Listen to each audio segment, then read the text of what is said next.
Então vamos passar para a sessão de perguntas.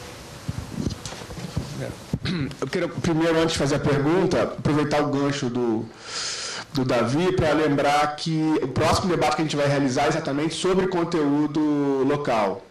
Então, já que ele fez aí sim uma provocação sobre a atual política, né, a gente espera, inclusive, ele já está convidado para explorar essa provocação no próximo debate.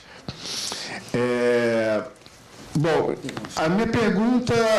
queria uma observação, uma pergunta, né, para a mesa.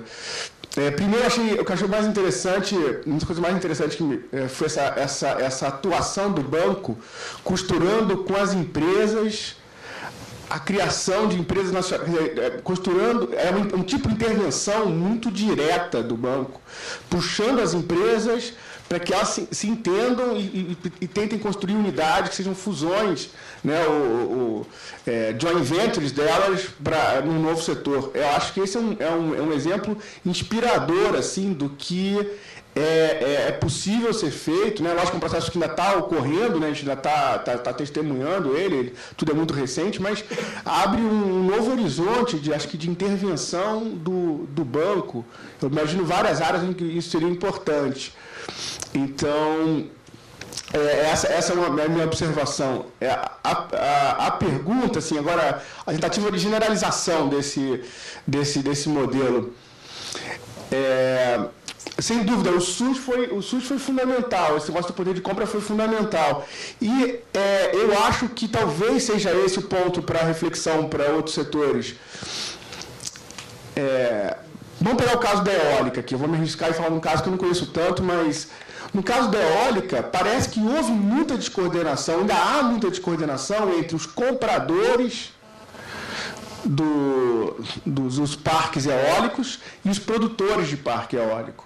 Eu acho que o SUS foi fundamental porque ele colocou uma necessidade de compra que, junto com o problema da balança comercial, dizia, olha, você tem que comprar nacional, senão você coloca o SUS numa situação de fragilidade muito grande no futuro. Então, você criou uma obrigação muito grande de compra nacional que levou essa possibilidade dessa coordenação.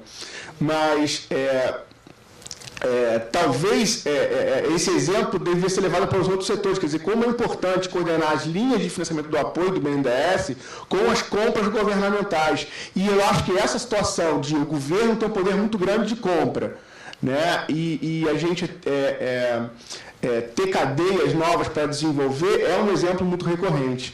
Então, eu acho que, inclusive, a coisa do SUS ajuda a entender porque mesmo o governo do Fernando Henrique fez alguma coisa nessa direção, né? Você tinha um problema concreto você tem que, objetivos você tem que enfrentar, independente da qual é a sua simpatia ideológica ou programática genérica, você tinha que enfrentar o problema do fornecimento de remédios para esse novo sistema que foi criado em 88.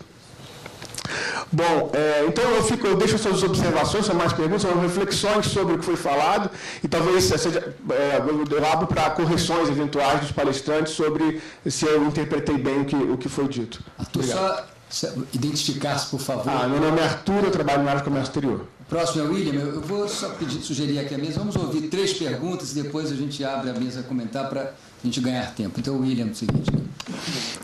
Bem, William Sabe, da área de planejamento.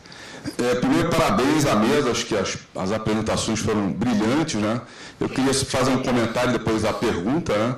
Eu acho que os comentários residem na questão de terem sido tocados nas apresentações elementos, eu diria, ativos de política industrial que eu acho que realmente servem de reflexão e aprendizado aqui para casa, né? Para casa e no âmbito estatal, vamos dizer assim. Eu acho que esse slide, eu até me permiti um pouco trazer uma expressão desse slide, que eu acho que às vezes isso faz muita falta. Visão de futuro. No momento que a gente não tem uma visão de futuro, e aí eu estou me remetendo à atividade de planejamento, me parece praticamente uma utopia se pensar em qualquer exercício de política industrial. Onde eu quero chegar? No momento, o Pedro acho que relatou muito bem, nem sempre se sabia onde queria se chegar, mas se sabia que havia um futuro, e eu acho que a equipe se dedicou a isso. Eu reputo isso aí como algo que inspira qualquer exercício de política industrial. Eu também vou colher alguns elementos de algo que se falou aqui, a questão dos poderes. O exercício de política industrial significa criação e fortalecimento de poder. Poder de compra, poder de venda. Então, não há como a gente fazer esse exercício sem imaginar a questão do poder implícito que se quer constituir.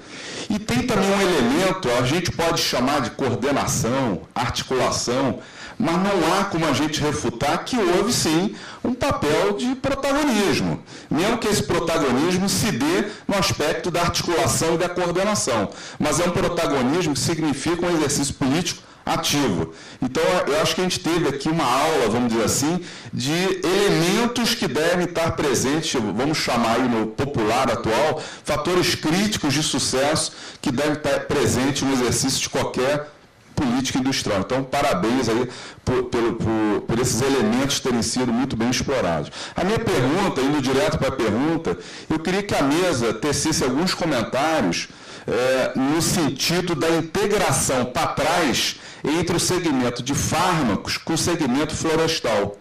Eu queria ouvir um pouquinho como que a mesa poderia explorar um pouco mais isso. Como é que se dá a integração, no âmbito mais vertical ou não, para trás? Como que o segmento florestal dialoga com o segmento de fármacos? A gente pode citar basicamente isso, a biodiversidade. Como é que esse segmento dialoga com o segmento de fármacos?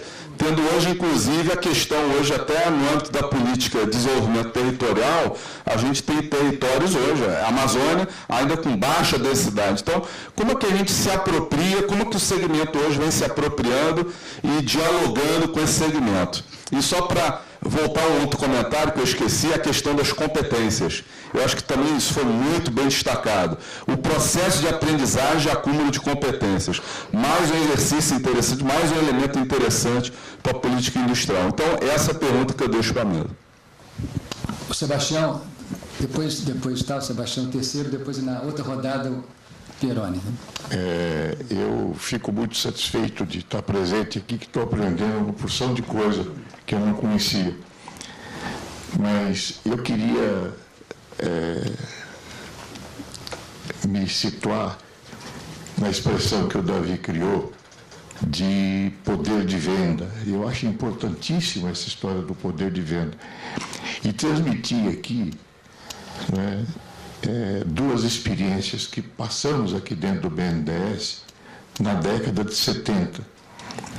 O PND do governo Geisel criava um poder de compra, não com o vigor do poder de compra criado pelo SUS, no caso dos fármacos, né, com suporte na Constituição de 88, né, que declarava uma série de direitos, inclusive o da saúde, e o SUS vem atender a esse direito. O poder de compra criado na década de 70 era o PND com o programa de substituição de importações. E o BNDES se envolveu intensamente nesse programa de substituição de importações, fazendo internamente, em vários departamentos, o que está sendo feito hoje, que a gente vê naquela transparência ali. Né? Um trabalho muito parecido com isso, né, que foi feito naquela época. Mas se cometeram alguns erros, e esses erros é que eu queria dizer, nesse momento, pelo menos 2 erros. Né? E aí depois fazer uma pergunta. O primeiro erro que cometemos aqui, porque estávamos substituindo importação de equipamentos pesados, estávamos construindo Itaipu, estávamos construindo uma série de empreendimentos, era o período em que o Brasil crescia 7%, 8% ao ano, o PIB, né? E queríamos produzir aqui todos os equipamentos, né? E inventamos a ideia de produzir forjados pesados, né? E aí montou-se a ideia, né, de construir, de produzir lingotes de 300 toneladas, um lingote, para dar um eixo de Itaipu, que depois de forjado, desbastado, enfim, aí ia pesar 120 toneladas. Precisava ter o dobro de peso para... Né? Pois bem, aí se fez um projeto, mas aí havia uma condicionante política, tem que ser privado. Né? O projeto, a Usiminas desenvolveu esse projeto da forjaria pesada na Usinec. A grande vantagem disso era que não precisava ter capacidade de produção de aço. A capacidade de produção de aço estava ao lado na Usiminas, né? A Usinec poria a forjaria para produzir lingote na Usiminas e forjar na Usinec, mas tinha que ser privado. Tanto a Usiminas como a Usinec não eram. Então cria-se um projeto novo em Pindamonhangaba, que é a Vibasa, né? Específica para isso, era privada. Porém, era inviável. E ficou inviável, porque tinha que construir um forno de 300 toneladas, né? E não tinha, depois de fazer os eixos de Itaipu, mercado para forjados desse porte. Então, este é um erro. O segundo erro, cometido na década de 70, houve outros, mas um segundo que eu queria, e aí eu acho que está, hein, Pedro, muito em cima daquela sua transparência, foi a história da cobra. A história da cobra, né, é um outro exemplo, né, de equívoco na criação do poder de venda.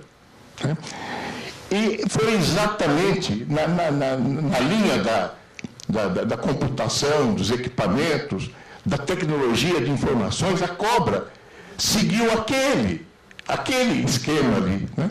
Só que na hora que passamos, né, para aquela parte azul da sua transparência, né, passamos errado. Entramos no hardware, quando devíamos, o mundo estava entrando no software. Né? Então, aí, eu queria falar, eu falei essas duas coisas para dar dois exemplos, mas queria terminar fazendo uma pergunta. Não há esse risco, ali naquela sua transparência, Pedro, da gente estar criando um poder de venda desatualizado em relação ao futuro? Bem,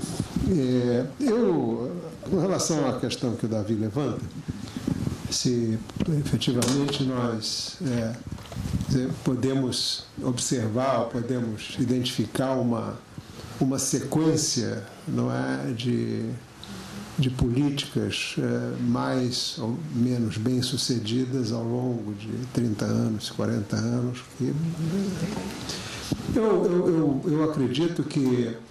Eu não sei se concordo inteiramente com isso, Davi. Eu acho que houve oscilações enormes do ponto de vista da construção. Eu estou falando do plano da saúde, hein? Eu não sou da indústria, eu sou da saúde, embora esteja na Adifina, porque eu sou um sujeito meio confuso mesmo. Houve oscilações enormes, né, no campo, digamos, das relações entre Estado e mercado, que no fundo é disso que se trata, não é? Às vezes uma relação mais virtuosa, às vezes uma relação menos virtuosa, mas houve oscilações grandes, não é? Se você for pegar, por exemplo, desde do nacional desenvolvimentismo do Geisel até hoje, e efetivamente nós tivemos uma década perdida, não é? A década de 90 foi inclusive para esta casa, do meu ponto de vista, posso estar errado, né? Uma década na qual essa relação entre Estado e mercado pendeu de uma maneira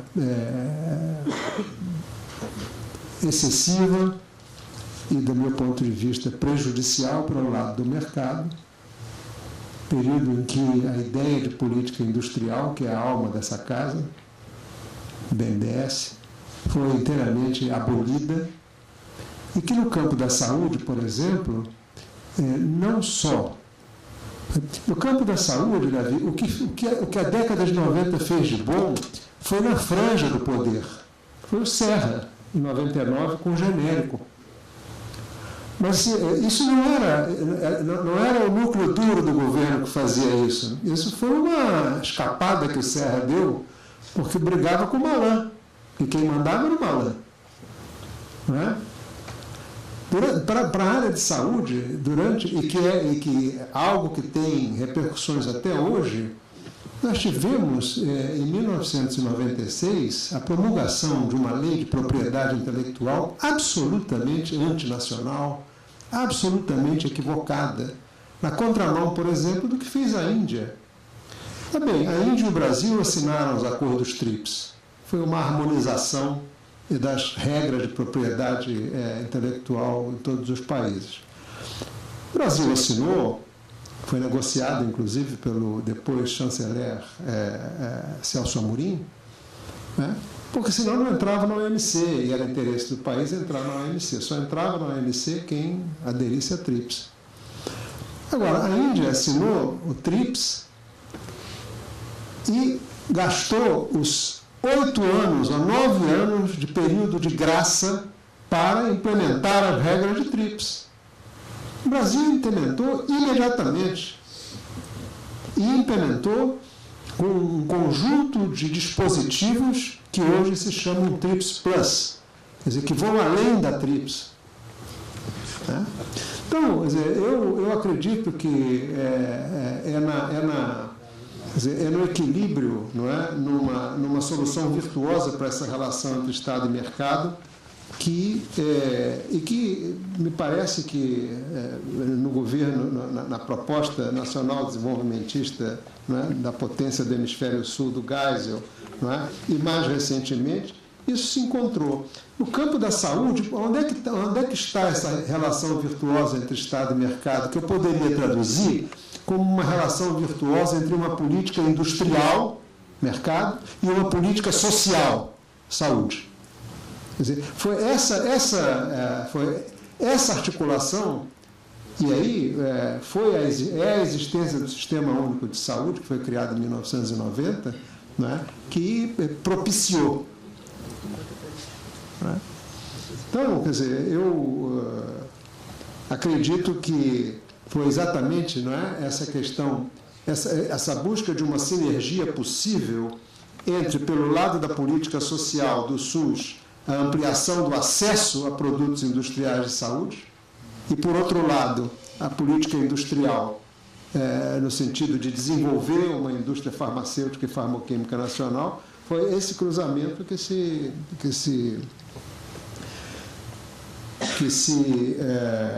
fez, enfim, correto.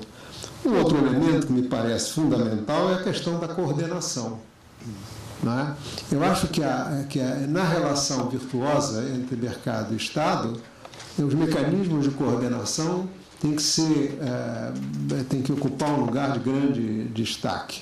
Não é? Isso houve lá atrás, e no caso nosso aqui, que a gente está colocando, houve no caso da criação do GECIS, do Grupo Executivo. Botou todo o governo e ainda criou um fórum de articulação com o setor privado que discute as questões da... Bom, rápidos comentários, não é? Os biológicos no mercado mundial, eles são o futuro, mas eles ainda não são o presente, porque é verdade aquilo que Pedro botou lá. Os blockbusters hoje são cada vez mais são biológicos. Mas biológicos não passam de 10% do mercado mundial de medicamento hoje em dia. A derivada é alta, não é a curva, mas eles ainda têm muito para crescer, não é? É importante. Ainda falando rapidamente de biológicos, está acontecendo uma coisa muito estranha na Big Pharma mundial.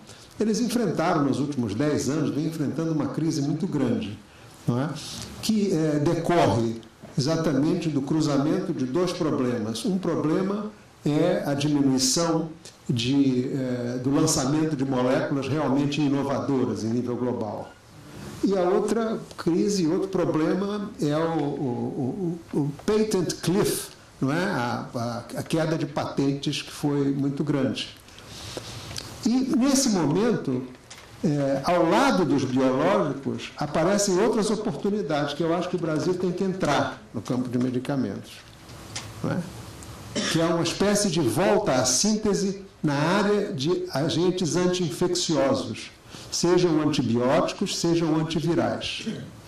O maior fenômeno da história da indústria farmacêutica mundial foi lançado no ano passado, que foram 2 ou 3 medicamentos para a cura da hepatite C.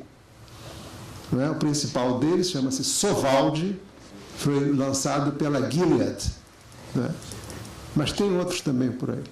Quer dizer, essa é uma janela de oportunidade, Pedro, que eu acho que a gente vai ter que, ao lado de biológicos, começar a explorar.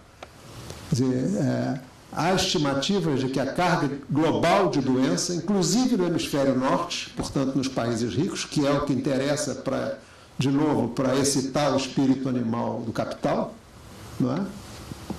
Que infecções por bactérias resistentes também aumentem de uma maneira, estão aumentando de uma maneira muito, muito grande. Alguém falou da fitoterapia, não é? Fitoterapia é o seguinte, do meu ponto de vista pessoal. É muito difícil entrar com uma perspectiva industrializante na fitoterapia, porque esse terreno ele é dominado por grupos que, no limite, são anti-indústria.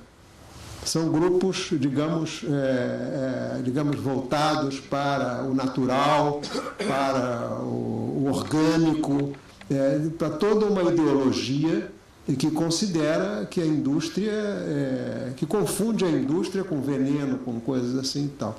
Enquanto não podemos superar essa divisão, a questão da fitoterapia vai ser muito complicada. E não é no Brasil, não, em termos globais, não é? É isso, eu não quero mais eu vou deixar a minha apresentação aí. Eu só peço que botem em PDF, porque ela não está em PDF, eu não estou querendo mexer. Muito obrigado. Só uma coisa, eu cometi um engano na minha apresentação. Eu disse que nos Estados Unidos o componente de saúde humana era o mais importante em termos de investimentos financeiros por parte do governo norte-americano. Eu estava comparando com o Brasil, mas evidentemente que não é, que é defesa. Não é? É óbvio. Mas no Brasil não tem pesquisa de defesa importante. Então, tirando defesa, é saúde.